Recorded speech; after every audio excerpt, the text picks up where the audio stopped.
الحمد لله رب العالمين، والصلاة والسلام على أشرف الأنبياء وسيد المرسلين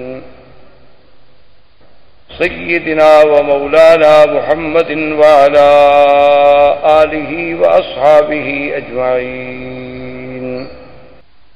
برادران اسلام، واجب الاحترام بزرگوں، دوستوں، بھائیوں، عزیز نوجوانوں، سیرت پاک صلی اللہ علیہ وسلم کے ضمن میں ہمارے درس کی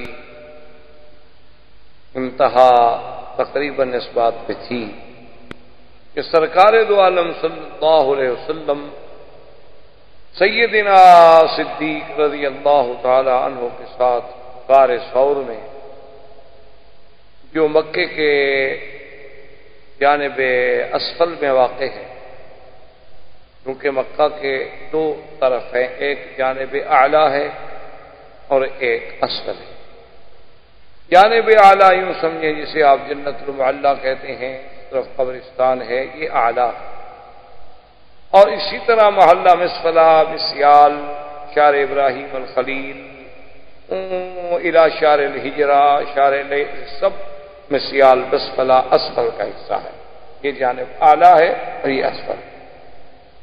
اسی طرح یہ جو آپ کے ہاں اب بھی مکے میں قدئی معروف ہے، یہ اصل میں دو ہیں، ایک قدئی ہے، ایک قدا۔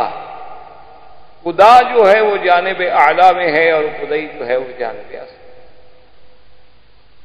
اور ذرا انسان تھوڑا سا تدبر سے، تفکر سے غور کرے تو اللہ نے حضور سرکار دو عالم صلی اللہ علیہ وسلم کو کوئی ایسی شان عطا فرمائی تھی، ایسی عظمت عطا فرمائی تھی کہ ہر لحاظ سے، یعنی جہاں جہاں سے حضور صلی اللہ علیہ وسلم گزرے ہیں، اللہ نے اس جگہ کو بھی آباد ضرور فرمایا، ورنہ کوئی تصور بھی نہیں تھا کہ کبھی یہ راستے بھی آباد ہوں گے۔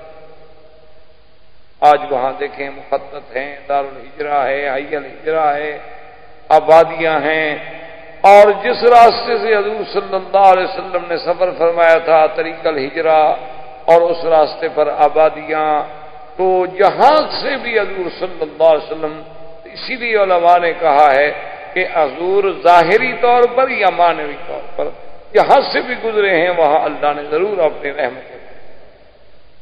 اسی لیے کسی شاعر نے حضور کی سیرت میں بڑی عجیب بات ہے، ایک بڑا اچھوتا انداز ہے، خیال ہے، تو وہ یہ کہتا ہے کہ جہاں پڑی نہیں نظر وہاں ہے رات آج تک، کہ جہاں حضور صلی اللہ علیہ وسلم کی نظر نہیں پڑی، ایمان نصیب نہیں ہوا، دولت ایمان نہیں ملی، تو جہاں پڑی نہیں نظر وہاں ہے رات آج تک، اور وہیں سحر ہوئی جہاں جہاں گزر گئے۔ اسی جگہ پہ اللہ نے روشنی کر دی، ظاہری بھی اور باطنی۔ یعنی اللہ نے ایسے تو نہیں فرمایا نا کہ ہم نے آپ کو اس وقت بھیجا ہے کہ جب قوم ضلال مبین، جب قوم ظلمات میں تھی، شرک و کفر کے اندھیروں میں غلطہ و پیچاں تھی، اس وقت ہم نے اپنے نبی کو بھیجا ہے کہ انہیں اس سے نکالے۔ اب حضور صلی اللہ علیہ وسلم یعنی جس راستے سے بھی گزر گئے ہیں، اللہ نے اس راستے کو بھی آباد کیا، اور جس راستے سے حضور نے اعراض فرما دیا ہے، اللہ نے اس راستے کو کبھی آباد ہی نہیں۔ یہ اللہ کی شان ہے، اللہ کا نظام۔ ورنہ دیکھیں دنیا میں اور بھی تو پہاڑ ہیں بھائی، اسی مکے میں دیکھ لو کوئی پہاڑوں کی کمی ہے تو مکہ ہے ہی پہاڑوں کا شہر، لیکن جس پہاڑ سے حضور کو نسبت ہوئی کہ غار حرا میں عبادت فرمائی، جبریل آیا، وحی آئی، آج تک وہ غار حرا تاریخ کا حصہ بنا۔ غار ثور میں حضور صلی اللہ علیہ وسلم نے ہجرت کی راتوں میں 3 راتیں قیام فرمایا، تو غار ثور تاریخ کا حصہ بن گئی قیامت تک، جب تک یہ دنیا قائم ہے، غار ثور اور غار حرا کا نام قائم ہے۔ اور دیکھیں کہ یہ تخطیط کون کر رہا تھا؟ آج تو آپ کے پاس بڑے بڑے انجینئر ہیں، بڑے بڑے وسائل ہیں، آپ کے پاس بڑی بڑی دوربین ہیں، آپ کوئی نقشہ بناتے ہیں، کوئی لائننگ کرتے ہیں تو بڑے آسانی کے ساتھ آپ اس کے ذریعے سے بڑی سیدھی لائن لے جاتے ہیں۔ لیکن ذرا آپ غور کریں کہ 1400 سال پہلے یہ کون سے وسائل تھے، کون سے ذرائع تھے، کون سے اسباب تھے کہ اگر عبادت کے لیے بیٹھتے ہیں مدنی پاک تو غار حرا میں، اور ہجرت کے لیے بیٹھتے ہیں تو غار ثور میں، اور آج بھی ان غاروں پہ کھڑے ہو جائیں اور راستے میں یہ مکان رکاوٹ نہ ہو تو سیدھا کعبہ نظر آتا ہے۔ یعنی اس غار سے نکل کے آپ کھڑے ہوں تو آپ کعبہ شریف نظر آئے۔ یہ تخطیط آخر کس نے، کیسے ہو گیا؟ اتفاق ہے؟ جیسے بعض کے ہم نے دہریے منکرین خدا کہتے ہیں دنیا حادثہ ہے جی، ایک حادثہ ہوا اور اتفاق سے بن گئی، ایک اور حادثہ ہوگا بڑھ جائے گی۔ عجیب حادثہ ہے کہ بھی قالین کا اپنی جگہ بچ گیا، کرسی اپنی جگہ چلی گئی، ٹیبل اپنی جگہ لگ گئے، یہ عجیب حادثہ ہے۔ ایسے حادثے تو پھر روز ہونے چاہیے کہ آدمی کو کام کرنے سے جان چھوٹ جائے، ہر چیز خود بخود اپنی جگہ خود بخود ٹھیک ہو جائے۔ یہ کیسا حادثہ ہے کہ آسمان اوپر چلا گیا، زمین نیچے چلی گئی؟ الٹ نہیں ہوا کہ آسمان نیچے آ جاتا اور زمین اوپر چلی جاتی۔ یہ عجیب حادثہ ہے کہ سورج کا اپنا مدار ہے اور چاند کا اپنا مدار ہے اور سیارات کا اپنا مدار ہے، کواکب کا اپنا مدار ہے۔ اصل میں یہ بات نہیں ہے، یہ جہل ہے۔ جب آدمی تھوڑا سا پردہ دل سے ہٹا لے تو سمجھ آتی ہے کہ اس خالق کائنات نے اپنے حبیب لبیب سیدنا محمد رسول اللہ صلی اللہ علیہ وسلم کے لیے سب کچھ جو ہے وہ تقدیر میں پہلے سے تخطیط کر دی تھی کہ میرے نبی نے یوں چلنا ہے، یوں بیٹھنا ہے، یوں اٹھنا ہے، اور یہ واقعات پیش آئے۔ اسی لیے تو راہب نے جب دیکھا تھا نا تو ابی طالب سے کہا تھا کہ ان کو ساتھ نہ لے جاؤ۔ نے کہا کیوں؟ ادارہ فقتلو، اگر ان کو روم والوں نے دیکھ لیا تو نہیں چھوڑیں گے، قتل کر دیں گے۔ اس نے کہا ولی ماذا؟ اس نے کہا تمہاری آنکھوں پہ ابو طالب پٹی پڑی ہوئی ہے، مکے سے سفر کر کے یہاں تک ساتھ آ رہے ہو اور تمہیں کچھ بھی نظر نہیں آیا۔ اب ذرا غور کر کے دیکھو کہ جہاں نبی چلتے ہیں اوپر بادل سایہ کر دے، جس درخت کے نیچے آگے بیٹھتے ہیں لوگ سائے میں بیٹھے ہیں، حضور دھوپ میں بیٹھتے ہیں تو درخت اپنا سایہ ادھر ڈال دیتا ہے، سائے والے دھوپ میں بیٹھے ہیں اور محمد مدنی صلی اللہ علیہ وسلم طرف سایہ چلا جا رہا ہے۔ دیکھا یہ تم نہیں دیکھ رہے، میں نے تو ایک نظر میں دیکھ لیا، اور تم مکے سے ساتھ چل کے آ رہے ہو اور کہتے ہو کہ میں چچا ہوں، لیکن تم نے ان خصائص پہ غور نہیں کیا۔ وجہ کیا تھی؟ وجہ یہی ہے کہ اگر آدمی سرسری طور پر گزر جائے اللہ کے قرآن سے، احادیث رسول سے، تاریخ اسلام سے، کہ ایک حدیث بھی ایسے پڑھ لی جیسے ڈائجسٹ پڑھا جاتا ہے۔ اچھا جی نیند نہیں آ رہی، چلو کوئی اسلامی کتاب اٹھا لو یار، جلدی نیند آ جائے گی۔ آج کل تو ہم نے اس اللہ کے قرآن کو سلیپنگ پلز کے قائم مقام رکھا ہوا ہے نا، کہ تفسیر لے لو، دینی کتاب لے لو، اس کے ساتھ فوراً نیند آ جائے گی، کیونکہ وہ شیطان نہیں کرنے دیتا کہ کیوں آپ اللہ کی طرف جائیں، وہ سلا دیتا بڑے سکون۔ اور اس کے علاوہ اگر آپ جناب کوئی ناول لے لیں، کوئی ڈائجسٹ لے لیں، کوئی اور جس کے بارے میں آپ کو بھی یہ یقین ہو کہ میں جو پڑھ رہا ہوں یہ 100% جھوٹ ہے، پھر بھی آپ ساری رات بیٹھے رہیں، پڑھتے رہیں گے کہ جناب یہ کہانی بڑی دلچسپ، بڑا اس میں سسپینس ہے، بڑے اس میں زگزیگ ہیں، بڑے اس میں گہرائیاں ہیں، گہرائیاں ہیں، اور جانتا ہے جھوٹ، پڑھنے والا بھی جانتا ہے، لکھنے والا بھی جانتا ہے میں جھوٹ لکھ رہا ہوں۔ تو یہ ایک عجیب اللہ کی طرف سے فیصلے تھے کہ حضور صلی اللہ علیہ وسلم اس غار میں آئے، 3 راتیں رہے، 3 راتوں کے بعد حضور صلی اللہ علیہ وسلم کا سفر مبارک شروع۔ حضور صلی اللہ علیہ وسلم کے سفر میں جب آپ اصل طریقے مکہ پہ آئے تو حضور صلی اللہ علیہ وسلم کو مکہ یاد آ گیا، حضور رونے۔ یہ تو ہم مکے میں رہتے ہوئے بھی مکے کی قدر نہیں کرتے، ہمیں اللہ نے کعبہ نصیب کیا ہے لیکن پھر بھی ہمیں نماز نصیب نہیں کرتی، ہم مکے میں رہتے ہوئے بھی عمرہ نصیب نہیں کرتے، یہ اب آپ کے میرے بس کی بات نہیں ہے۔ عرب، میں نے ایک دفعہ سفر کیا اپنے میں آ رہا تھا تقریباً الخبر سے بئی روڈ، تو جس ٹیکسی میں ہم تھے ہم نے کرایہ پہ کار لی، اصل میں پاکستان سے الخبر آیا، پھر میں بئی روڈ آ گیا، تو جس گاڑی، وہ گاڑی چلانے والا بدو تھا، خالص عرب اور بڑا اچھا آدمی، بڑا اچھے خلق والا آدمی۔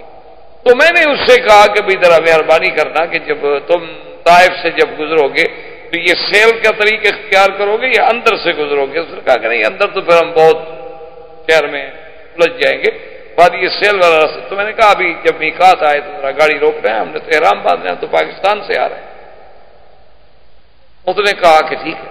جب وہ جناب طائف کے قریب آیا تو نے کہا کہ جی مجھے تو نہیں پتا میقات کیا ہوتا ہے، لیکن اب آپ خود ذرا ہوشیار ہیں، مجھے جہاں بتائیں گے میں گاڑی روک دوں گا۔ خیر میقات پہ آ گئے۔ میں نے اس سے کہا کہ تم میقات نہیں جانتے ہو، تم یہ مکے آتے ہو یا اتفاق سے؟ انہوں نے کہا نہیں، مہینے میں کم از کم 2 دفعہ 3 دفعہ 4 دفعہ تو میں مکے میں کبھی 2 دفعہ کبھی 4 دفعہ کبھی 1 دفعہ آنا ہوتا ہے، ٹیکسی ڈرائیور ہے، بڑی سواری مل جاتی ہے، آ جاتے۔ تو میں نے کہا تمہیں میقات کو سے مجھے تو نہیں پتا میقات کیا ہوتا ہے۔ اس نے کہا اللہ میقات کی بڑی بات ہے، مجھے تو یہ نہیں پتا کعبہ کیا ہے۔ نے کہا میں نے تو کعبہ نہیں دیکھا۔ اب عرب ہے، عرب میں رہنے والا ہے، اسی ملک کا باشندہ ہے، وہ کہتا ہے مجھے نہیں پتا کعبہ کیا ہے۔ اللہ کے بندے تو مکہ، نے کہا مکے آتے ہیں، سواری اتاری، بس کہیں تھکے ہوئے تو جا کے کسی گاوے شاوے پہ سو گئے، اس سے دوسری سواری پہ چلے گئے، ہمیں تو نہیں پتا کعبہ کیا ہے۔ میں نے کہا کہ یار چلو آج ہمت ہی کر لو، آج ہی احرام باندھ لو۔ انہوں نے کہا احرام کیا ہوتا ہے؟ کہا ہم تمہیں بندوا دیں گے۔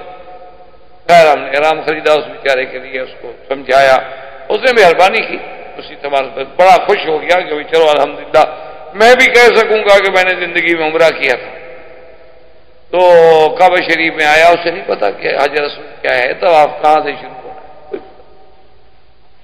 تو یہ ہمارے اصل بات یہ نہیں ہے کہ ہم نہیں جاتے یا ہمیں ٹائم نہیں ملتا، اصل بات یہ ہے کہ وہ آنے نہ دے تو ہم کیسے جائیں؟ وہ اپنے گھر میں نہ آنے، اتنا قریب رکھ کر بھی نہ آنے، سامنے بٹھا کے بھی نہ آنے دے۔ کتنے لوگ ہیں بستے لگا کے سامنے کھڑے رہتے ہیں، اذان ہو رہی نماز نہیں پڑھتے۔ حضور صلی اللہ علیہ وسلم کے روضے کے نیچے کھڑے ہوئے ہیں، بستے بچھے ہوئے ہیں، کپڑے بچھے ہوئے ہیں، چھپ کے کھڑے ہوئے ہیں کہ نماز کب ختم ہو اور ہم جگہ پر جائیں، ہمارا وہ جگہ جو ہے قبضے میں نہ آ جائے۔ حضور کے روضے کے نیچے کھڑے ہیں، کعبۃ اللہ کے سامنے کھڑے ہیں، سگریٹ ہاتھ میں ہے، انہیں کوئی پتہ ہی نہیں، کوئی احساس ہی نہیں۔ اچھا، اور اللہ کے کعبے میں جا رہے ہیں، جوتے پاؤں میں ہیں، بوٹ پہنے ہوئے ہیں، ٹک ٹک آواز آ رہی ہے، عورتیں ہیں، میک اپ ہے، سنگار ہے، پورا بدن نظر آ رہا ہے، نئے سے نئے فیشن کا جوڑا پہنا ہوا ہے، جیسے انارکلی میں گھوم رہی ہوں، شملے کی سیر پہ آئی ہوئی ہوں۔ بات نہیں کوئی ایسی بات، بس احرام میں سفید کپڑا باندھ لیا، اس کے بعد جناب یہ اصل بات یہ نہیں، اصل بات یہ ہے کہ اللہ قریب رہ کر بھی اگر ہمیں ان چیزوں کی قدر اور سمجھ نہ دے تو اس کا معنی یہ ہے کہ ہمیں اس نے ان چیزوں سے نعمتوں سے محروم رکھا۔ تو حدیث موجود ہے صحیح میں کہ فبکا رسول اللہ، حضور سیدنا صدیق نے فرمایا، عرض کیا کہ ماذا یبکی کہ یا رسول اللہ، کیوں روئے؟ فرمایا کہ مکے کا راستہ دیکھ کے مجھے مکہ یاد کہ میں مکہ چھوڑ کے جا رہا ہوں۔ مکہ چھوڑ کے جانا کوئی معمولی سی بات تو نہیں۔ اسی لیے بعض علماء نے لکھا ہے کہ القیام فیہا سعادۃ والخروج منہا شقاوۃ، کہ جب تک اللہ مکے میں رہنا نصیب کرے اس کو سعادت سمجھے، اور اس کا نکلنا جو ہے وہ بدبختی کی علامت۔ اس لیے حکم ہے کہ خود نکلنے کی کوشش کبھی نہ، اللہ نہ رکھے نوکری ہے ختم ہو گئی تو ٹھیک ہے، معذوری ہے، مجبوری ہے، لیکن اس کی تمنا یہ نہ ہو کہ میں جاؤں۔ تو حضور صلی اللہ علیہ وسلم پر اللہ نے جبریل بھیجا، اللہ نے قرآن نازل کیا، ان الذی فرض علیک القرآن لرادک الی معاد۔ اللہ نے فرمایا محمد عربی صلی اللہ علیہ وسلم، اس ذات جس نے آپ پر قرآن اتارا ہے، وعدہ ہے کہ ہم آپ کو پھر لے آئیں گے مکہ، آپ اداس نہ ہو۔ اس کے آگے حضور صلی اللہ علیہ وسلم چلے، رابق کے قریب پہنچے۔ اب تو آپ جب خط ہجرہ سے جاتے ہیں تو رابق تھوڑا ایک طریق پہ رہ جاتا ہے، لیکن پرانے راستے سے جائیں تو وہ گزرتا ہی رابق کے اندر سے تھا، بدر کے اندر سے، رابق کے اندر سے، مستورہ کے اندر سے۔ اب یہ راستہ جو ہے یہ اقرب تو ہے ہجرت کے، ہجرت کا رہا، کیونکہ حضور تو صحیح راستے سے نہیں گئے تھے نا، چھپ چھپ کے گئے تھے، اس لیے یہ وادی قدید ہے، وادی عصفان ہے، اسی طرح وادی خلیس ہے، اسی طرح آگے جا کے بیر استراحہ ہے، بدر صغرا ہے، بدر کبرا ہے، وادی تیمہ ہے، علی تیمہ ہے۔ یہ سب چیزوں کا ذکر جو ہے کتابوں میں موجود ہے، جو حضور کے زمانے بھی یہ وادی اسی نام سے، بالکل اسی نام سے آج تک وہ حدیث میں کتاب میں نام موجود ہیں۔ اسی طرح وادی صرف ہے، یہاں بی بی میمونہ کا مزار ہے۔ تو حضور صلی اللہ علیہ وسلم جب آگے گئے تو سیدنا ابو بکر فرماتے ہیں کہ میں نے دیکھا کہ پیچھے سے کوئی سوار گھوڑا دوڑا کے آ رہا ہے، تو میں نے حضور صلی اللہ علیہ وسلم کی خدمت میں عرض کیا کہ یا رسول اللہ کوئی آدمی پیچھے آ رہا ہے ہمارے تعاقب میں، کیونکہ اتنا تیز گھوڑے دوڑانے کی کیا ضرورت ہے، بلا آدمی جب جنگل میں ہو، صحرا میں ہو تو اکیلا کیوں گھوڑا دوڑاتا پھرے، ایک آرام سے چلتا ہے نا، ایک رفتار سے میں صبر کروں۔ لیکن اس کا آنا اس تیزی سے دلیل ہے کہ وہ کوئی اچھی بات نہیں ہے، کوئی ہمارے تعاقب میں ہے۔ اور حضور صلی اللہ علیہ وسلم پڑھ رہے تھے، اس کے بعد حضرت صدیق فرماتے ہیں میں نے پھر عرض کیا تو حضور نے ایک ہی جواب دیا کہ ما ظنک باثنین اللہ ثالثہما، ابو بکر تمہیں کیا غم ہے، جن دو کے ساتھ تیسرا خدا ہو ہمیں کیا ڈر، اللہ جو ہمارے ساتھ۔ اب حضرت ابو بکر رضی اللہ تعالیٰ عنہ فرماتے ہیں کہ وہ سوار اتنے قریب آ گیا کہ اگر وہ اپنا نیزہ پھینکتا نا تو ہمیں مار سکتا، تو میں نے پھر عرض کیا، میں نے کہا کہ یا رسول اللہ وہ تو بالکل ہمارے سر پہ آ گیا ہے، ہمارا مخالف دشمن ہے۔ آپ نے فرمایا ابو بکر کیوں غم کرتے ہو، ما ظنک باثنین اللہ ثالث، اللہ جو ہمارے ساتھ ہے، غم کا کیا مطلب۔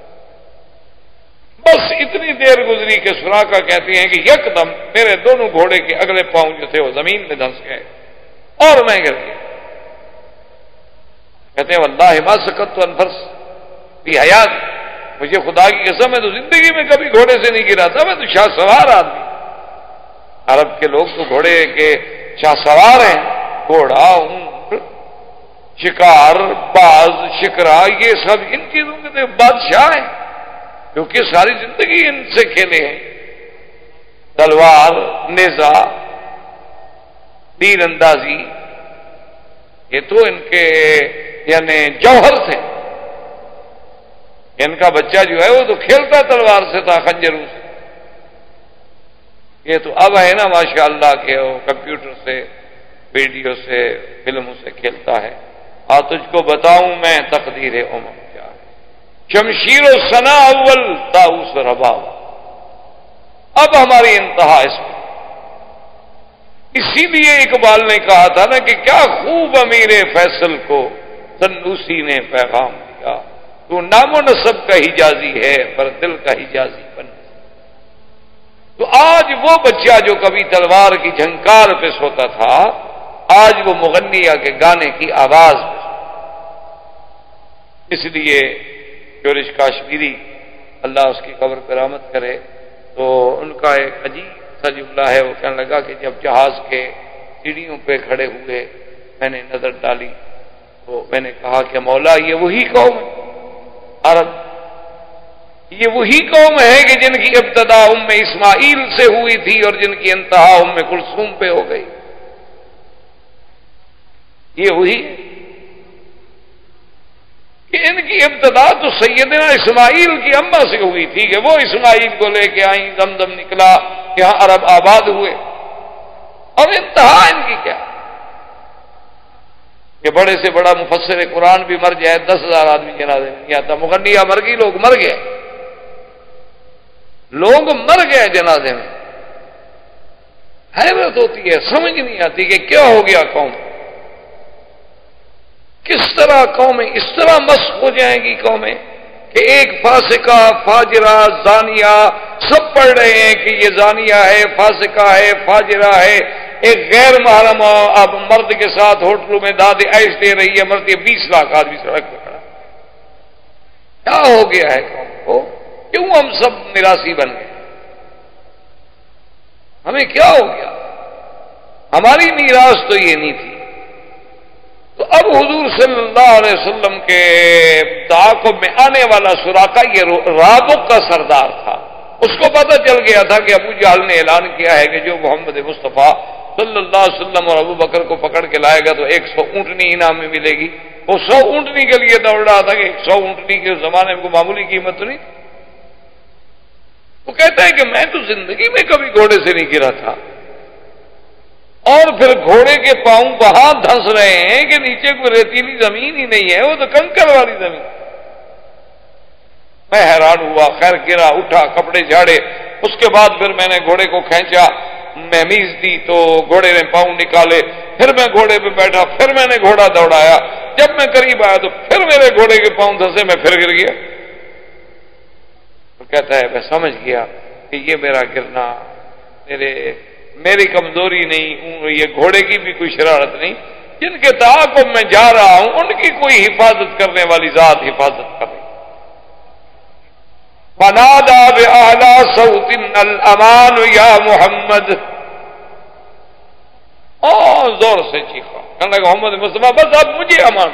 ڈر گیا، اس نے کہا کہ اب کہیں ایسا نہ ہو کہ میں اللہ کے عذاب کا شکار ہوں۔ حضور پاک نے اپنی اونٹنی روک لی، سواری روک لی، سراقہ قریب آ گیا، کہنے لگا حضور مجھے امان دیا۔ امان ہے، کوئی بات ہم نے کچھ نہیں کہا۔ اور حضور صلی اللہ علیہ وسلم نے فرمایا کہ تمہارا نام کیا ہے؟ اس نے کہا سراقہ۔ کیوں آئے تھے؟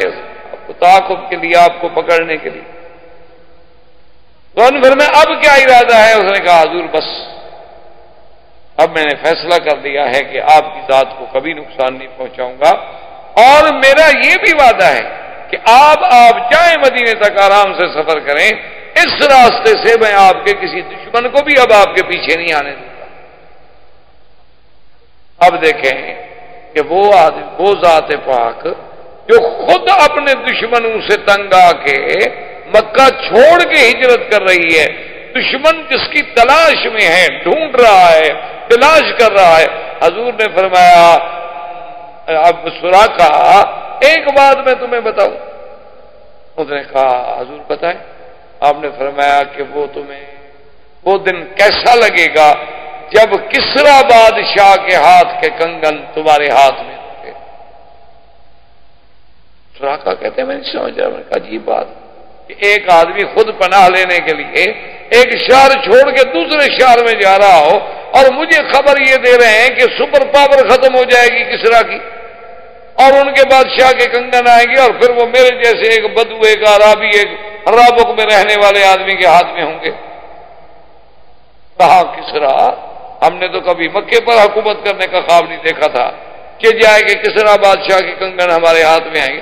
میں نے کہا ٹھیک ہے آپ جو فرما رہے ہیں، لیکن یا رسول اللہ مجھے ایک بات کریں کہ امان لکھ دیں۔ آج آخر میں نے آپ سے امان مانگی ہے، آپ نے کہا کہ امان ہے، تو مجھے لکھ دیں کہ اگر کبھی کوئی وقت آئے تو آپ کی جماعت مجھے امان دے۔ آپ نے فرمایا ابو بکر فقط لکھ دو۔ حضرت ابو بکر نے کاغذ پہ لکھ دیا کہ اللہ کے رسول نے اس کو امان دی ہے، اگر کبھی مسلمانوں کے قبضے میں آ جائے تو مسلمان بھی اس کو امان۔ خدا کی شان دے کہ جب مکہ فتح ہو گیا، سرکار دو عالم حنین میں تشریف فرما ہے، طائف فتح ہو گیا، تو یہ سراقہ قیدی بن کے حضور کے سامنے لایا گیا، اور آتے ہوئے اس نے کہا کہ یا رسول اللہ فیصلہ کرنے سے پہلے 1 منٹ ٹھہر جائیں۔ جیب سے ہاتھ نکالا اور کاغذ آگے رکھا کہ حضور آپ مجھے امان دے چکے۔ آپ نے فرمایا الیوم یوم بر و وفا یا سراقہ، آج وفا کا دن ہے، آج بھلائیوں کا دن ہے، جاؤ ہم نے تم کو امان دی ہے، بالکل ہم اپنی زبان پر قائم۔ اس نے کہا یا رسول اللہ اب کہاں جاؤں؟ وہ جانے والے دن گزر گئے، اب تو میں اسلام لانے کے لیے حاضر ہوا، کلمہ پڑھا، مسلمان ہو گیا۔ اچھا اللہ کی شان دیکھیں کہ سرکار دو عالم سرکار دو جہاں نے جو خبر دی تھی حضرت عمر کے زمانے میں کسرا فتح ہو گیا، اسلام کا پرچم لہرا گیا، سپر پاور ٹوٹ پھوٹ گئی، نہ کسرا رہا نہ کیسر رہا، لا کسرا بعدہ ولا کیسر بعد، حضور نے فرمایا ختم ہو جائے، اور بادشاہ بھاگ گیا، اس کے وہی کنگن جو تھے وہ مال غنیمت میں آئے اور حضرت عمر کے سامنے پیش۔ حضرت عمر نے جب دیکھا انہوں نے فرمایا آئین سراقہ، سراقہ کہاں ہے بھائی، اس کو تلاش کرو۔ سراقہ آ گیا، حضرت نے فرمایا کہ سراقہ حل تذکر ما قال بک محمد صلی اللہ علیہ وسلم، سراقہ تمہیں یاد ہے کہ تمہیں ہمارے نبی نے کیا وعدہ کیا تھا رابک راستے میں؟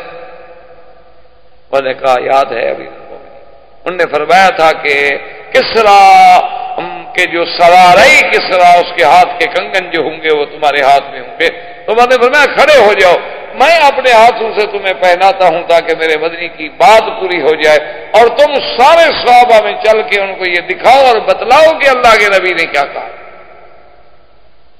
یعنی اندازہ فرمائیں صداقت رسول، اندازہ فرمائیں علم نبی کا، اندازہ فرمائے اللہ کے وحی سے اللہ کے نبی کے تعلق کا، کہ خود مہاجر بن کے جا رہے ہیں اور خبر دیتے ہیں کہ کسرا ختم ہو جائے گا۔ اب حضور صلی اللہ علیہ وسلم جب آگے بڑھے سفر کرتے ہوئے تو راستے میں ایک جگہ آپ کو پانی کی ضرورت ہوئی، پانی ختم ہو گیا اور اونٹنیوں کے ساتھ جو دودھ تھا دودھ بھی نہیں رہا، رات دن کا سفر، متواتر سفر اور کوئی خوراک نہیں، کوئی غذا نہیں۔ دور ایک خیمے میں نظر پڑی تو حضور نے فرمایا کہ ابو بکر اس خیمے میں جاتے ہیں، ان کے ساتھ جا کے ہم کچھ دیر گزارتے ہیں اور شاید ہمیں کوئی دودھ مل جائے، کوئی پانی مل جائے، کوئی کھانے کی چیزیں مل جائیں، کیونکہ لوگ عرب لوگ تھے جیسے خانہ بدوش ہوتے ہیں نا جی، کہیں خیمے لگا لیے بیٹھ گئے اور جہاں ہریالی دیکھی پھر مال کو لے کے وہاں چلے گئے، ادھر بارش ہو گئی تو مال اٹھایا ادھر چلے گئے، اب تو ان کی تو زندگی ایسی ہوتی تھی، خیموں میں ادھر جاتی۔ تو جب حضور وہاں گئے تو دیکھا کہ ایک بوڑھی عورت ہے، حدیثوں میں اس کا نام ہے ام معبد۔ حضور پاک نے سلام کیا، فرمایا میں اجازت ہے کہ آپ کے خیمے میں کچھ دیر آرام کریں؟ انہوں نے کہا اہلاً وسہلاً۔ عرب تھے اور سخاوت ضیافت تو ان کو گٹھی میں پڑی ہوئی تھی، عرب ہو اور سخی نہ ہو سمجھے پھر وہ عرب نہیں ہوگا، وہ کہ آپ کی ہماری نسل تبدیل ہوئی 10 سال 20 سال 50 سال 100 سال، عرب یقیناً کریم ہو۔ یہ ناممکن ہے کہ عرب ہو اور بخیل ہو اور شہید ہو اور وہ بیچارہ ہر وقت 99 کی مار میں ہو گن رہا ہو، کیا 99 ہو گیا تو 100 کب ہو؟ عرب ایسی انہوں نے تو کل کا کبھی نہیں سوچا کہ کل کیا ہوگا، ہوگا جو ہوگا نہیں ہوگا، پتہ ہے ضروری ہے کہ ہم زندہ رہیں گے، کل آج کیوں خرابی کے ساتھ بھوکے گزاریں؟ اس نے کہا اہلاً وسہلاً، بیٹھ گئے حضور صلی اللہ علیہ وسلم۔ حضور نے فرمایا کہ اماں جان، بوڑھی اماں، تمہارے گھر میں کوئی کھانے پینے کا؟ اس نے کہا واللہ یا رسول اللہ اگر کوئی چیز، اس کو پتہ نہیں ہے کہ حضور رسول اللہ نے کہا کہ میں میرے مہمان ہیں، اگر میرے خیمے میں کچھ ہوتا تو آپ کو مانگنا پڑتا، یہ تو عیب ہے عرب۔ اسی لیے قرآن نے سیدنا ابراہیم صاحب نے پڑھا ہے نا کہ جب مہمان گئے تو بس ملنے کے فوراً بعد اور اس وقت واپس آئے کہ ایک بچڑا ذبح کر کے بھون کے پکا کے جناب ایک بڑا گوشت سامنے رکھا، فقربہ الیہم فقال الا تاکلون، آؤ بھائی کیوں نہیں کھاتے ہو؟ حالانکہ دیکھیے اللہ کے نبی تھے، اچھا پوچھ لیتے پہلے ذرا تفصیل ہو جاتی تو نہ بچڑا ذبح کرنا پڑتا، نہ تکلیف کرنی پڑتی، نہ گوشت پکانا پڑتا۔ لیکن علماء نے لکھا کہ سنت الانبیاء اور عادت الکرام، سخی اور کریموں کی عادت یہ نہیں ہوتی کہ مہمان سے پوچھیں گے جی آپ نے کھانا کھانا ہے، یہ تو ہمارے یہاں رواج ہے نا، پوچھتے ہیں اچھا جی آپ کیا پئیں گے؟ شریف آدمی کہے گا کچھ نہیں، ڈھیٹ ہے تو کہہ دے گا کوئی گرم چائے ہے، بتا دو بھائی۔ اگر شریف آدمی ایک کریم آدمی ہے تو اس سے جب پوچھا جائے تو اس کی تو بڑی عزتی ہے، توہین ہے، آداب اسلام کے خلاف ہے، یہ تو انگریزوں کا کوئی طریقہ ہوگا۔ اسلام تو یہ کہتا ہے جو آپ کے گھر میں ہے، پانی ہے، چائے ہے، کچھ ہے، پیش کر دو، بس ٹھیک ہے یہ لو۔ اس کے بعد مرضی ہے مہمان پیے نہ پیے، پوچھنے کا کیا مانا؟ اور ہمارے ہاں تو ماشاءاللہ پوچھنے کے بھی بڑے انداز ہو گئے ہیں۔ بعض لوگ یہ کہتے ہیں او جی ماشاءاللہ آپ کب آئے؟ جی کل آیا تھا۔ او جی آپ تو بڑے لوگوں کے مہمان ہوں گے، ہم غریبوں کے پاس کب آتے ہیں؟ آپ تو اچھا ماشاءاللہ کہاں ٹھہرے ہوئے؟ مقصد یہ ہے کہ میرے گھر تو نہ ہو، نہ دفعہ ہو، جان چھوڑو۔ یا ساتھ یہ کہہ دیں کہ چلیں جی ابھی میں آپ کو چلو دیکھیں نا جی اب گھر جانے کا وقت تو نہیں ہے، ہوٹل میں آپ کی کچھ سروس کر دیتا ہوں، خدمت کر دیتا ہوں۔ ویسے ٹائم تو ہو رہا ہے، آپ کو ایئرپورٹ بھی پہنچنا ہوگا۔ یہ کون سی دعوت ہے؟ یہ دعوت ہے یا عداوت؟ اسلام ان باتوں کا قائل نہیں ہے۔ اسلام یہ کہتا ہے کہ جو اللہ نے تمہیں دیا ہے تکلفات میں نہ پڑو۔ ہم تمہارے گھر میں پانی ہے، پانی لے آؤ، لسی ہے، لسی لے آؤ، تمہارے گھر میں شربت ہے، شربت لے آؤ، چائے ہے، چائے لے آؤ، میٹھا نہیں ہے، نمک ڈال دو۔ کوئی چیز جو تمہارے گھر میں ہے، اسی لیے حضور نے فرمایا نا کہ وہ گھر کبھی برکت والا نہیں ہوتا جس کے گھر میں کھجور نہ ہو۔ کیوں کہ جب آیا پھر مہمان چلو چار چیزیں اب ایک پلیٹ میں رکھے، چار دانے آگے رکھ دیں، بات ختم ہو گئی۔ اسی لیے عربوں کی صفت میں یہ شامل تھا کہ کھجور، زیتون، یہ چیزیں ہمیشہ عرب کے گھرانوں میں موجود ہوتی، کیوں یہ ایسی چیز ہے کہ جب آؤ تیار ہے، کچھ کرنا نہیں پڑتا۔ زیتون نکالا، چار دانے رکھے اور روٹی کا ایک ٹکڑا رکھا، پیش کر دیا۔ ضروری تو نہیں کہ آپ ہمارے لیے یا کسی مہمان کے لیے، تو تکلفات جو ہیں یہ تو خیر ایک الگ چیز ہے۔ تو بہرحال اس نے کہا کہ یا رسول اللہ اگر میرے گھر میں کچھ تو کبھی ہو سکتا ہے کہ میں جی آپ کو مانگنا پڑتا۔ آپ نے فرمایا اچھا یہ جو دور بکری بیٹھی ہوئی ہے؟ اس نے کہا حضور یہ تو بیمار ہے بیچاری، یہ تو ریوڑ کے ساتھ بھی نہیں گئی، میرا خاوند جو ہے وہ مال مویشی لے کے چرانے گیا، یہ تو چل نہیں سکتی، کھڑی بھی نہیں ہو سکتی۔ آپ نے فرمایا چلو نہ کھڑی ہو سکے تمہاری اجازت ہے کہ ہم دودھ نکال لیں؟ وہ بوڑھی ہنسنے لگی، کیا کہہ رہے؟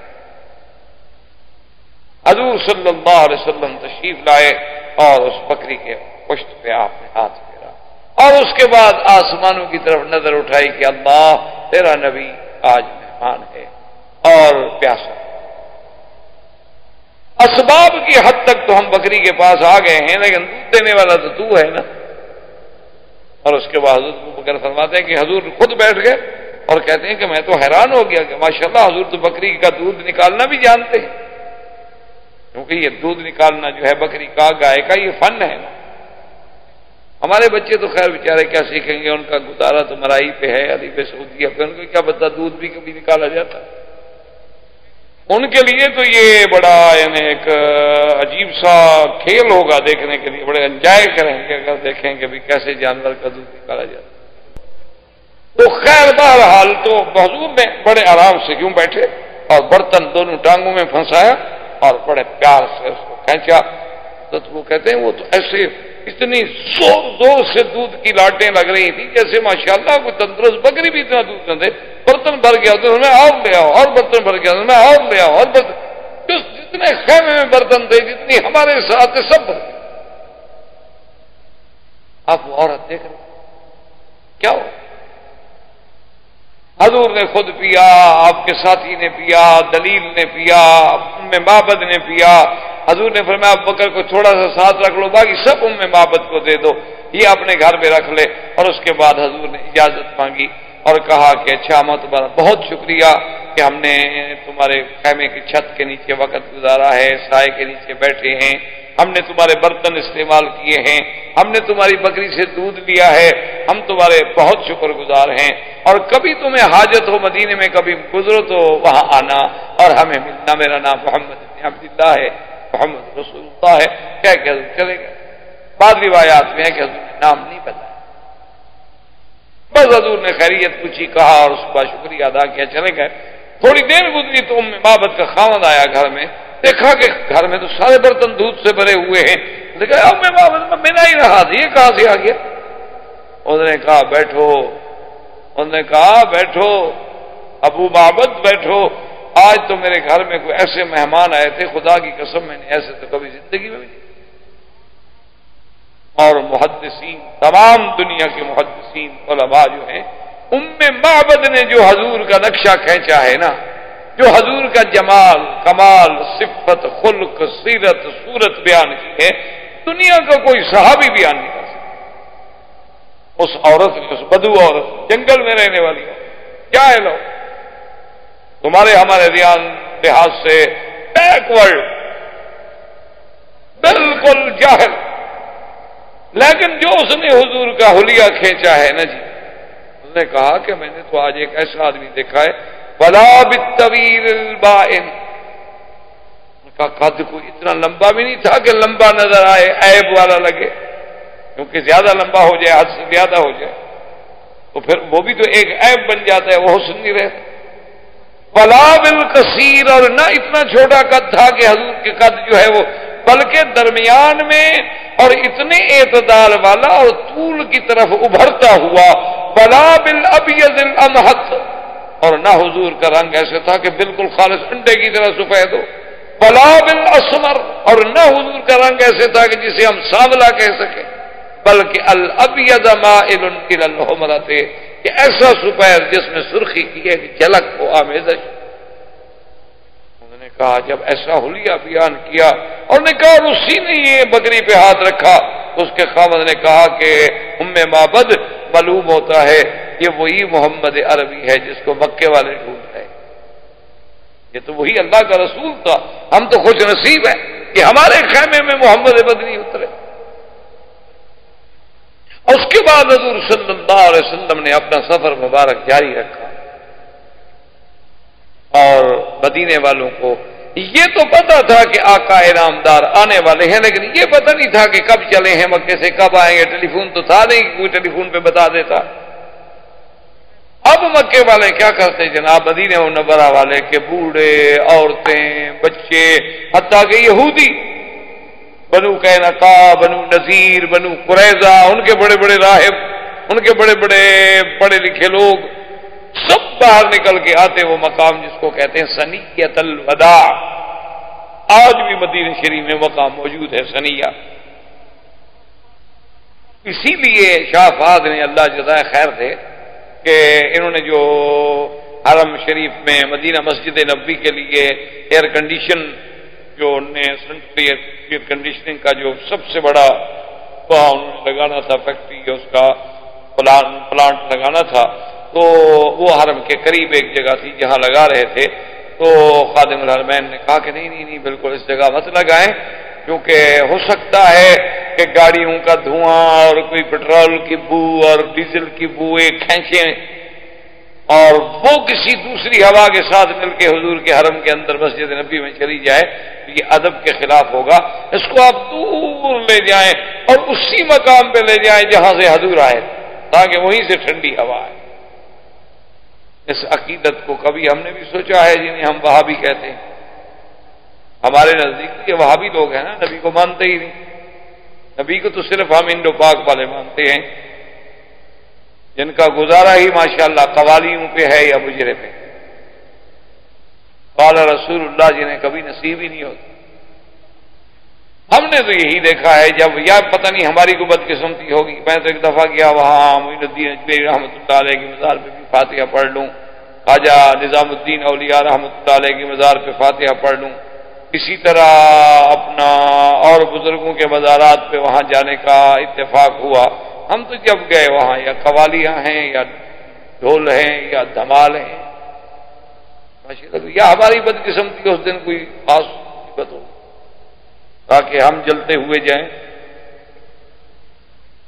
تو اب جناب یہ مدینے والے لوگ جو تھے تو یہ سارے نکل کے اسی ثنیۃ الوداع کے پہاڑ پہ آ کے چڑھ کے دور دور دیکھتے بیچارے، جب دھوپ شدید ہو جاتی لوٹ جاتے، جب آج سنا ہے۔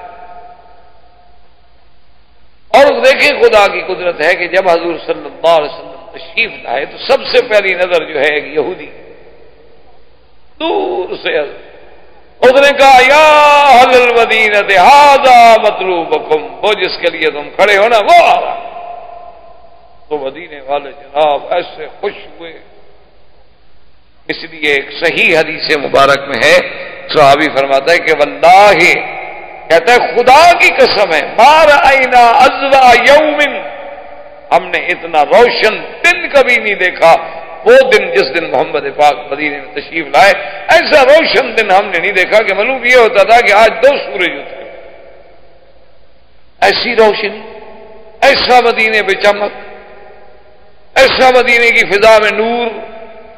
اسی لیے عرب لڑکیاں بچیاں جو تھیں اور وہ حضور کے استقبال میں، حتیٰ کہ امام بخاری رحمۃ اللہ علیہ بھی نقل کیا ہے کہ کھڑی کہہ رہی ہیں طلع البدر علینا من ثنیۃ الوداع وجب الشکر علینا ما دعا للہ داعی، کہ طلع البدر علینا، آج 14ویں کا چاند آ گیا۔ ان عرب کی بچیاں ہیں نا، یہ نہیں کہا طلع الہلال طلع القمر، کیونکہ وہ تو ناقص ہوتا ہے۔ چاند کب مکمل ہوتا ہے؟ جب 14ویں کی رات میں پورا ہو تو پھر بدر کہلاتا ہے۔ انہوں نے حضور کو بدر سے تشبیہ دی، قمر سے نہیں تشبیہ دی، ہلال سے نہیں تشبیہ دی، کہ جیسے بدر کامل ہے میرے مدنی کی نبوت بھی کامل ہے کہ آپ کے بعد نبی کوئی۔ حضور صلی اللہ علیہ وسلم تشریف لائے اور مقام قبا، جیسا آج بھی یہاں مسجد قبا ہے، یہ سب سے پہلا حضور کا قیام ہے جہاں حضور پاک نے قیام فرمایا تھا۔ یہ مسجد قبا جہاں بنی ہوئی ہے، بالکل عین اسی جگہ بیٹھے، اور بیٹھنے کے بعد جو پہلا حکم دیا وہ یہی تھا کہ فوراً مسجد لمسجد اسس علی التقوى من اول یوم احق ان تقوم فیہ رجال یحبون ان یتطہروا۔ اللہ نے فرمایا کہ میرا مدنی وہ مسجد جس کی بنیاد تقوی پہ رکھی گئی پہلے دن سے، اس مسجد کا حکم دینے والے کون ہیں؟ محمد صلی اللہ علیہ وسلم۔ اور مسجد جناب یہ تو کوئی لینٹر وغیرہ تو نہیں ڈالنے تھے، وہ تو سادی سی مسجد تھی نا جی، بس چھوٹی سی دیوار اور اس کے بعد چھڑیاں، کھجور کے ستون اور اوپر چھڑیاں ڈال کے، تو سب صحابہ لگے ہوئے ہیں اور 2 دن میں مسجد بن گئی۔ تو حضور صلی اللہ علیہ وسلم سوموار، منگل، بدھ، خمیس، 4 دن آپ نے قباء میں قیام فرمایا۔ اس کے بعد حضور پاک نے مدینے کے لیے روانگی اختیار کی۔ جس دن حضور روانہ ہوئے وہ جمعہ کا دن، اور حضور صلی اللہ علیہ وسلم ابھی مدینہ منورہ میں نہیں پہنچے تھے، راستے میں تھے، بنی عامر ابن عوف میں یا بنی سالم ابن عوف، ایک ہی بات۔ تو وہاں جمعہ کا وقت ہو گیا، تو سب سے پہلا جمعہ جو ہے، پہلا خطبہ جو حضور نے دیا ہے وہ اسی جگہ میں ہے، قباء اور مدینے کے درمیان، بنی سالم ابن عوف۔ اچھا، ویسے حضور کے آنے سے پہلے بھی جمعہ شروع ہو گیا تھا، حضور صلی اللہ علیہ وسلم کے آنے سے پہلے، بلکہ اسلام آنے سے پہلے بھی اسد ابن زرارہ کے ہاں لوگ جمع ہوتے تھے، اور جمعہ کا نام جو ہے وہ لؤی ابن کعب حضور کے دادا گزرے، ان نے زمانہ جاہلیت میں رکھا تھا، ورنہ اس کا نام یوم العروبہ تھا، اس کا نام یوم الجمعہ نہیں تھا، یہ جمعہ کا نام انہوں نے رکھا۔ اور پہلا جمعہ مدینے میں پڑھا ہے تو اسد ابن زرارہ نے، اور پھر سرکار دو عالم، سرکار دو جہاں رحمت للعالمین صلی اللہ علیہ وسلم نے ہجرت کے بعد پہلا جمعہ جو پڑھا ہے بنی سالم ابن عوف میں، اور جمعہ پڑھانے کے بعد حضور پھر روانہ ہوئے۔ اب جب روانہ ہوئے تو اب تو جناب مدینے کے تو لوگ ماشاءاللہ اس طرح جان نثار تھے نا جی، کہ سڑکوں پہ کھڑے ہیں اور جناب حضور کی اونٹنی کو چمٹ رہے ہیں، یا رسول اللہ انزل بنا انزل بنا انزل بنا، حضور ہمارے پاس ہو، خدا کے لیے ہمارے پاس ہو، نفدی انبارنا واولادنا وابنانا یا محمد صلی اللہ علیہ وسلم، حضور ہم اپنے بچے، جان، مال، اولاد سب آپ پہ قربان کر دیں گے، واللہ انزل بنا یا محمد، ہمارے پاس اترے ہیں۔ سب مدینے والے جناب، سب لوگ۔ اسی لیے امام مالک رحمت اللہ علیہ فرماتے ہیں کہ تمام دنیا کے شہروں میں سے سب سے افضل جو ہے وہ مدینہ، حتیٰ کہ وہ مکے سے بھی افضل سمجھ۔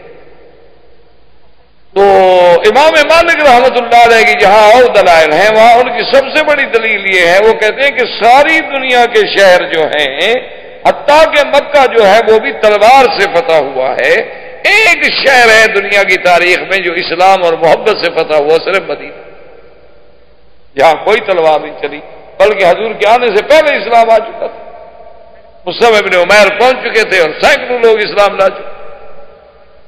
83 آدمی تو مدینے سے چل کے حضور کی بیعت کر چکے تھے، بیعت العقبہ.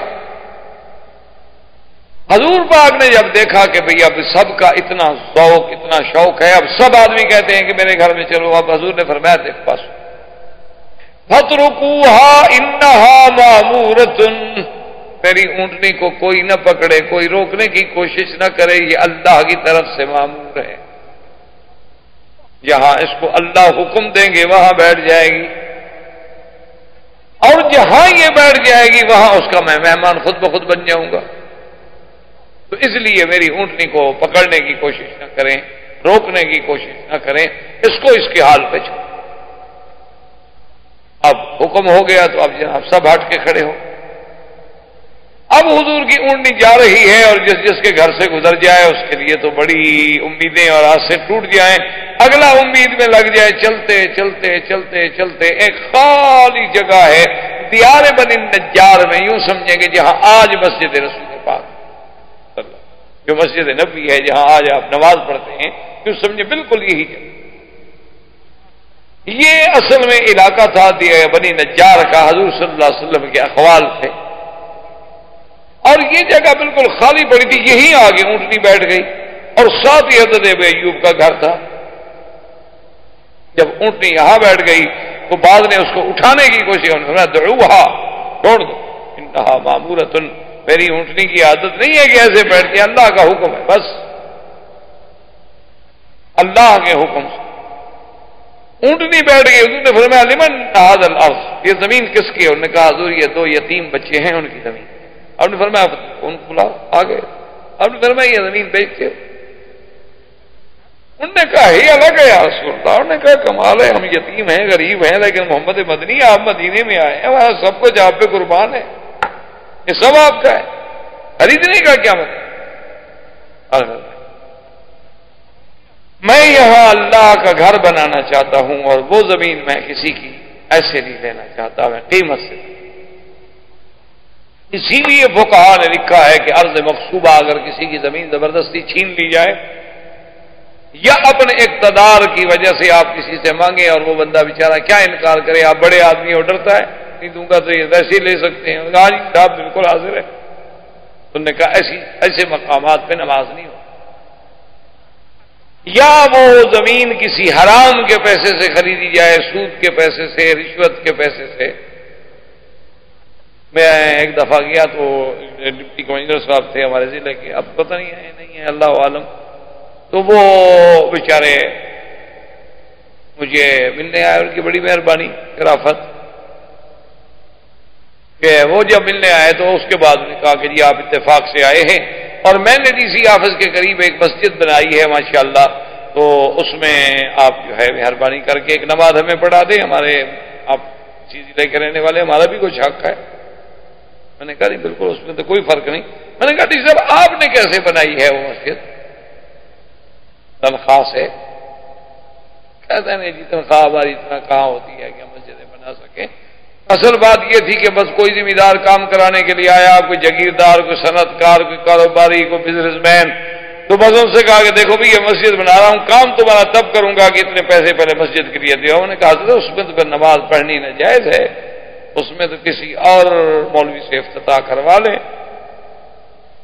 یہاں بہت سارے مولوی ہیں ماشاءاللہ بینکوں کا افتتاح کراتے ہیں، تمہاری مسجد کا بھی کر دیں گے. مرزائیوں کے نکاح پڑھ دیتے ہیں تو مسجد کے افتتاح کون سی بات ہے؟ معمولی سی بات. ہر قسم کا مولوی مل جاتا ہے، سرکاری بھی ہوتے ہیں، درباری بھی ہوتے ہیں، علماء سو بھی ہوتے ہیں، علماء حق بھی ہوتے ہیں، اللہ والے بھی ہوتے ہیں. میں کہا جی حرام؟ نے کہا بالکل حرام ہے. وہ تو آپ کو ڈپٹی کمشنر سمجھ کے اگلے ڈر کے مارے پیسے دیے، خوشی سے کو دے کے کیا ہے. تو اس طرح علماء نے لکھا ہے کہ ایسے طریقے سے بھی جب اللہ کا گھر بنے تو خالص.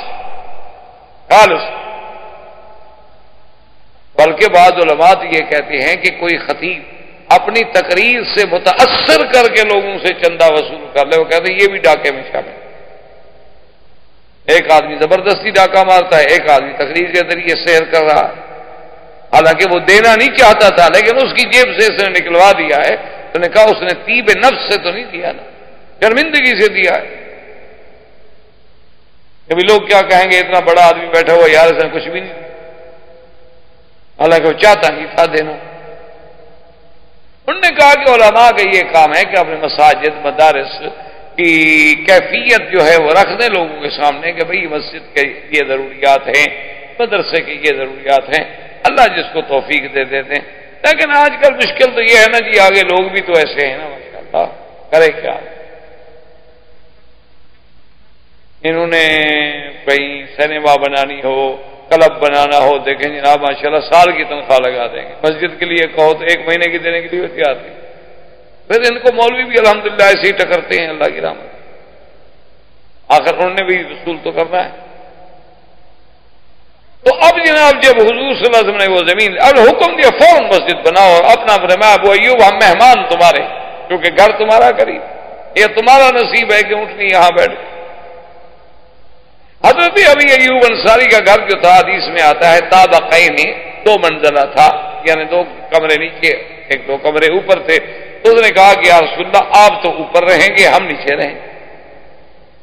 آپ نے فرمایا کہ نہیں، یہ نہیں ہوگا، ہم رہیں گے نیچے، تم رہو اوپر، کیونکہ ہمیں تو لوگ ملنے کے لیے آئیں گے، اور جب آئے تو اوپر چڑھیں اور اتریں اور اوپر چڑھیں اور اتریں، تمہارے لیے بھی مشکل، ملنے والوں کے لیے بھی مشکل، ہمارے لیے بھی مشکل، لہذا ہم جو ہے وہ تو نیچے رہیں گے، تم اوپر رہو۔ ٹھیک۔ حضرت ابی ایوب نے اپنے بیوی سے کہا کہ بات سنو، اگر ہم اوپر ہیں اور حضور نیچے ہیں، ایک تو یہ ادب کے خلاف ہے کہ ہم حضور سے اعلیٰ ہوں،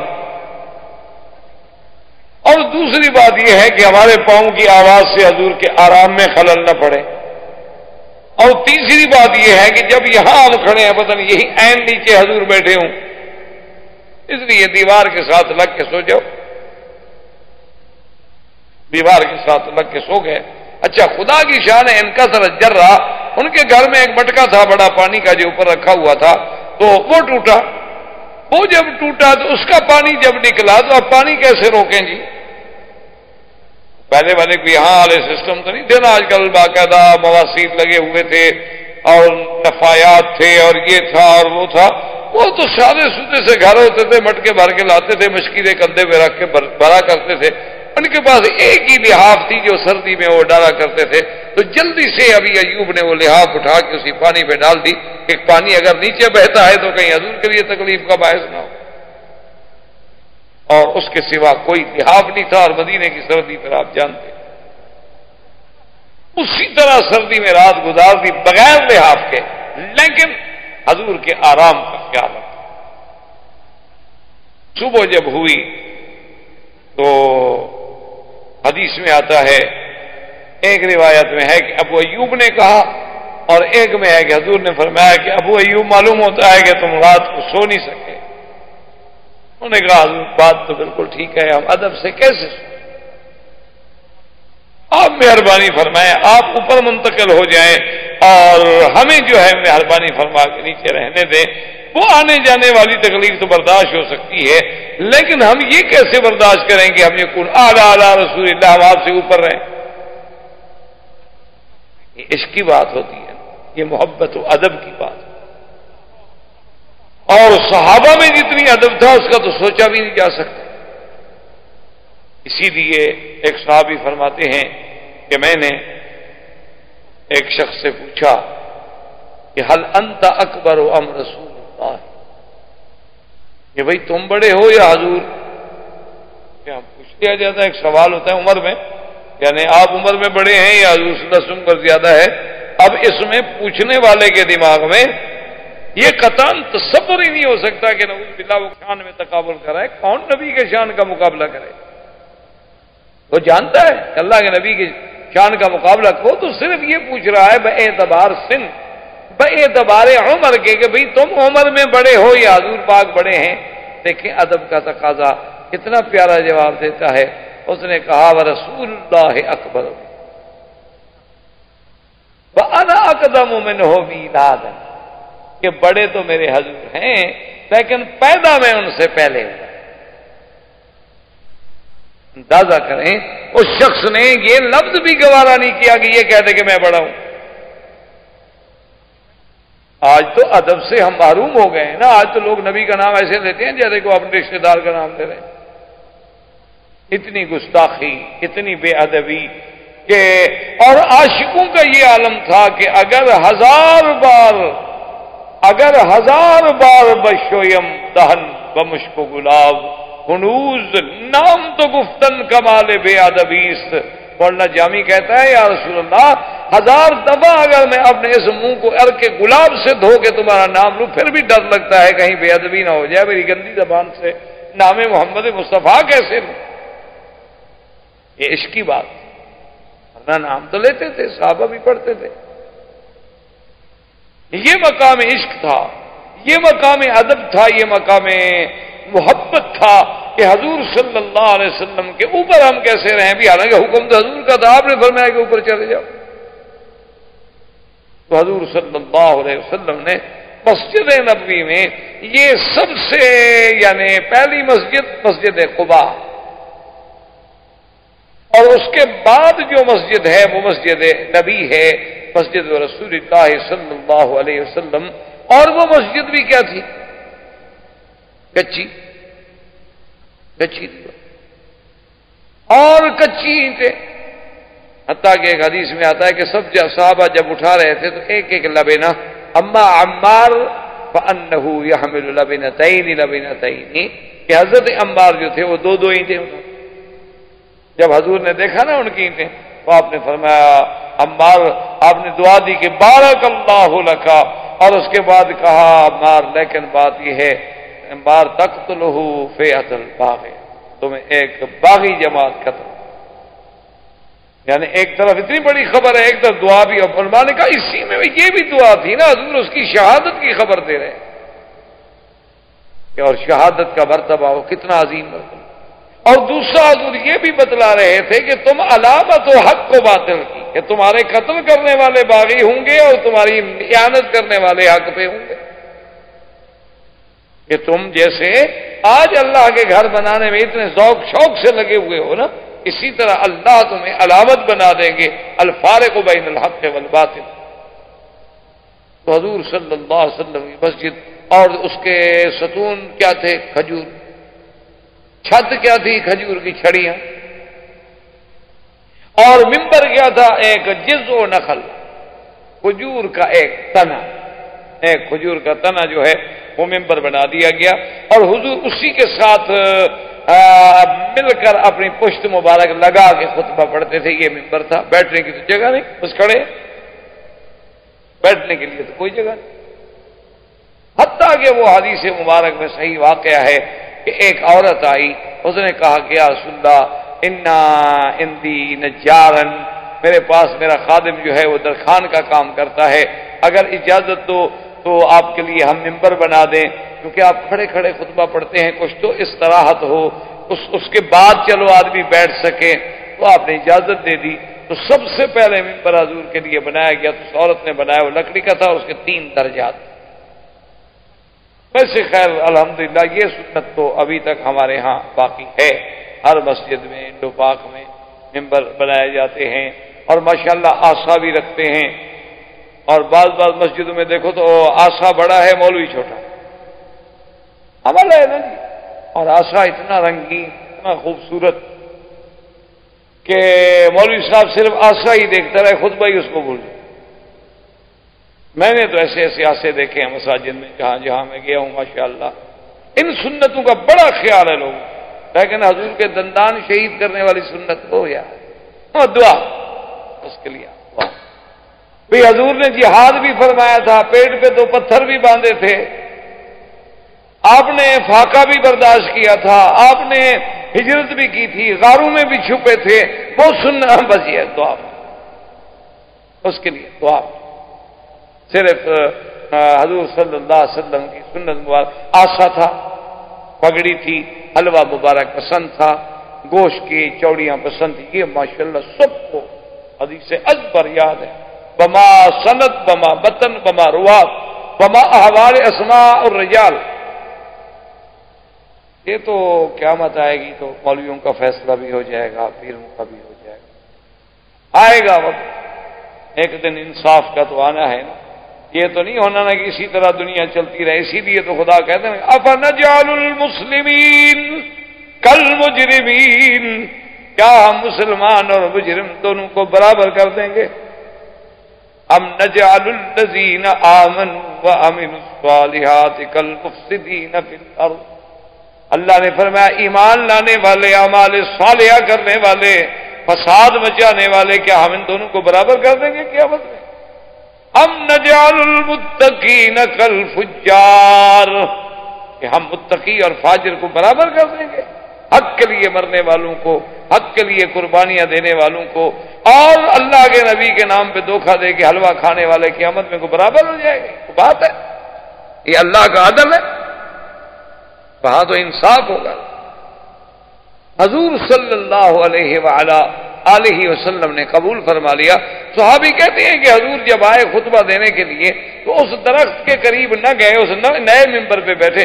اس کے بعد کہتے ہیں کہ ہم نے کیا دیکھا کہ فسمعنا صوت البکاء کحنین الناقہ، ایسے جیسے اونٹنی اپنے بچے کے لیے چیختی ہے نا، آوازیں آتی ہیں، ایسے اندر رونے کی اس درخت سے، خشک درخت کے تنے سے آواز آ رہی ہے. فنزل رسول اللہ صلی اللہ علیہ وسلم المنبر، حضور ممبر سے اترے فضمها، آپ نے اس کو سینے سے لگا لیا.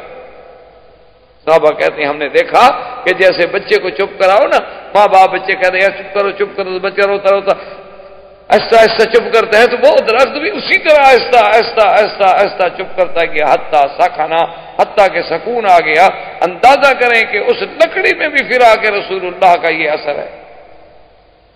ہمیں بھی کبھی رونا آیا ہے حضور کے فراق پر؟ ہماری آنکھوں سے بھی کبھی آنسو نکلے؟ ہمیں بھی کبھی مدینے سے جدا ہونے کا دکھ ہوا ہے؟ ہمیں بھی کبھی حضور صلی اللہ علیہ وسلم کی سیرت کا کوئی پہلو یاد آیا ہو، کوئی سنت کا پہلو یاد آیا ہو، اور اس پہ ہم نے بھی آنسو بہائے ہوں کہ ہائے کاش ہمیں یہ سعادت نہ مل سکی؟ حضور صلی اللہ علیہ وسلم کے لیے تو پتھر تھے، جمادات تھے، نباتات تھے، ہر بات میں یعنی اللہ نے جب تمییز پیدا کی اور جب اس میں شعور و ادراک پیدا کیا تو اس کو بھی حضور صلی اللہ علیہ وسلم کی قدر و منزلت کا پتہ چلا. تو حضور صلی اللہ علیہ وسلم ہجرت کے بعد مدینہ منورہ میں پہنچے، اور مدینہ منورہ میں مسجد کے قیام کے بعد پھر حضور نے احکامات جاری فرمانے فرمائے. وما علینا الا البلاغ وآخر دعوانا ان الحمدللہ رب العالمین. والسلام علیکم ورحمۃ اللہ وبرکاتہ.